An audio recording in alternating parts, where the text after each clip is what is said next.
Lecture में हम लोग कुछ इम्पॉर्टेंट रिडक्शन वाली रिएक्शंस को देखेंगे। रिडक्शन की रिएक्शंस को देखने से पहले सबसे पहले हम जान लेते हैं कि रिड्यूसिंग एजेंट क्या होते हैं। तो रिड्यूसिंग एजेंट ऐसे मॉलिक्यूल या कंपाउंड्स होते हैं जो दूसरे मॉलिक्यूल कंपाउंड्स या एटम्स को ऑक्सीडाइज कर देते हैं और खुद क्या हो जाते हैं, रिड्यूस। यानी कि रिड्यूसिंग एजेंट क्या करते हैं, दूसरे मॉलिक्यूल या कंपाउंड को रिड्यूस करते हैं और खुद क्या हो जाते हैं, ऑक्सीडाइज हो जाते हैं।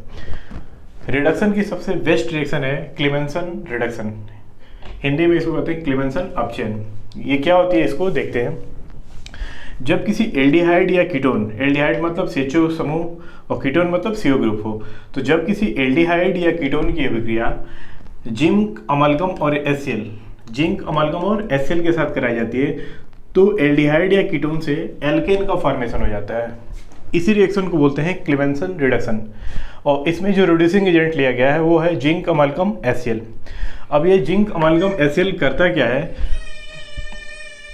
अब हम बात करते हैं जिंक अमाल्गम HCl पे। ये जो जिंक अमाल्गम HCl है ना, ये एल्डिहाइड या कीटोन में प्रेजेंट CO ग्रुप को यानी कार्बोनिल समूह को CH2 में रिड्यूस कर देता है। तो इसका सबसे इम्पोर्टेंट ट्रिक है कि अगर एल्डिहाइड हो, कीटोन हो और उसके ऊपर क्या डाल दिया जाए, जिंक अमाल्गम HCl, तो ये क्या करेगा, जो एल्डिहाइड कीटोन में प्रेजेंट CO ग्रुप होगा ना, यानी कि कार्बोनिल जो समूह होगा, उसी को CH2 में रिड्यूस कर देता है। एक चीज़ नोट आपको और याद रखना है कि अगर आपका जो दिया गया कंपाउंड है, अगर उसमें डबल या ट्रिपल बॉन्ड ही मौजूद है ना, तो उसको ये जिंक अमाल्गम HCl रिड्यूस नहीं करेगा, सामान्यतः रिड्यूस नहीं करता है। अब इसी को हम कुछ एग्जाम्पल के थ्रू देखेंगे। क्लीमेंसन रिडक्शन के कुछ एग्जाम्पल देखते हैं। जैसे हमने एक एग्जाम्पल ले लिया CH3CO CH3, ये इसमें CO ग्रुप दिख रहा है, ये कोई कीटोन है, ठीक है। और कीटोन का रिएक्शन हम कराने जा रहे हैं जिंक अमाल्गम और HCl के साथ। तो ये जो जिंक अमाल्गम HCl है, ये CO को बदल देगा CH2 में। CO किस में कन्वर्ट हो जाएगा, CH2 में। तो प्रोडक्ट क्या बन जाएगा, हो जाएगा CH3 जो पहले से है, फिर बीच में जो CO है उसकी जगह क्या लिख देना है, CH2, और फिर लास्ट में क्या है, CH3। इस तरह से हमने देखा कि जो कीटोन है ना, वो किस में बदल गया, एल्केन में। ऐसे दूसरा एग्जांपल है हमारा CH3 CH2 CHO, लास्ट में CHO, यानी कि एल्डिहाइड है कोई, और एल्डिहाइड पे जिंक अमाल्गम HCl डालोगे तो एल्डिहाइड का जो CO ग्रुप है ना, CO पार्ट, वो किस में बदल जाएगा, CH2 में। तो अगर CO CH2 में बदलेगा तो यहाँ क्या H पहले से है, तो हो जाएगा CH3। तो प्रोडक्ट क्या बन जाएगा आपका, प्रोडक्ट हो जाएगा आपका CH3 CH2 CH3, ये एल्केन बन गया। अब हम एक एरोमेटिक से एग्जांपल देखते हैं। ये आपका बेंजल्डिहाइड है और यानी कि एरोमेटिक एल्डिहाइड है। इसका रिएक्शन अगर हम करा दें किससे, जिंक अमाल्गम और HCl के साथ अगर इसका रिएक्शन करा दें, तो पता है कि CO है, CH2 में बदल जाएगा और H पहले से है, तो क्या बन जाएगा, CH3। तो बेंजीन के ऊपर क्या लग जाएगा, CH3। तो इस तरह से हमने इजीली देखा कि अगर कोई भी एल्डिहाइड है या कीटोन है, उसका रिएक्शन हम जिंक अमाल्गम HCl से करा रहे हैं ना, तो जो CO वाला भाग है, CO, वो किस में बदल जा रहा है, CH2 में।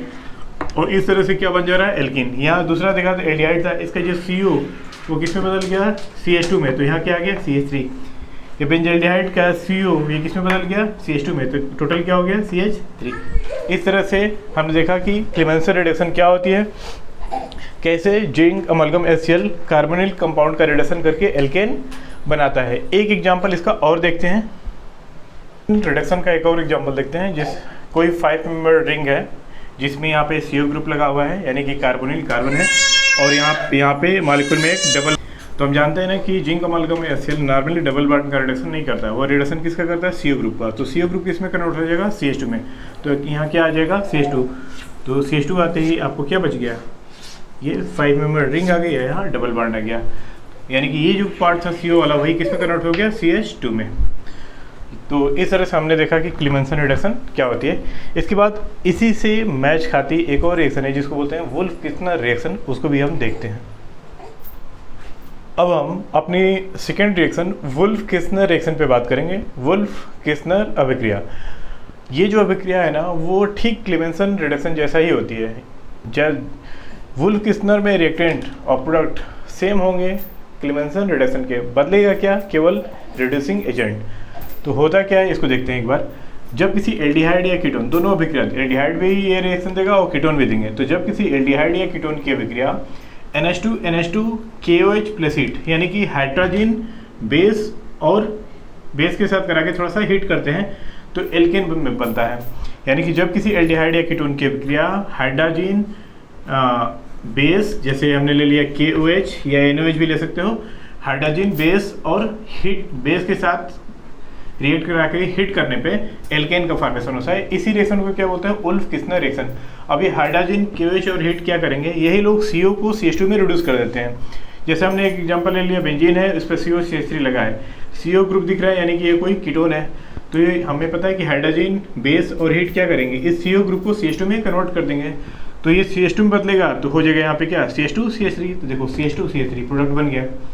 एक और एग्जांपल देखते हैं, CH3COH, ये कोई CHO दिख रहा है इसमें, ये कोई एल्डिहाइड है और एल्डिहाइड पे हाइड्रोजन बेस और हीट डालोगे तो CO CH2 में बदलेगा और पहले से H यहाँ पे है तो क्या हो जाएगा CH3। तो CH3CH3 कोई एल्केन बन गया। इसका एक और एग्जांपल देखते हैं। अब हम वुल्फ किस्नर का एक और एग्जांपल देखते हैं, CH3COCH3, ये कोई क्या है, कीटोन। कीटोन पे हमने डाल दिया है NH2NH2 यानी कि हाइड्रोजन KOH और हीट। तो हमें पता है कि CO CH2 में बदल जाएगा तो यहाँ पे हो जाएगा CH3CH2CH3, तो बन गया CH3CH2CH3। एक और एग्जांपल देखते हैं, बेंजीन के ऊपर हमने लगा दिया CH2CHO, इसका रिएक्शन हाइड्रोजन KOH और हीट करना है इसको, प्रोडक्ट क्या बनेगा ये आपको बताना होगा। देख दोनों रिएक्शन को, यानी कि क्लेमेंसन रिएक्शन और वुल्फ किस्नर रिएक्शन दोनों को कंप्लीट कर लिया।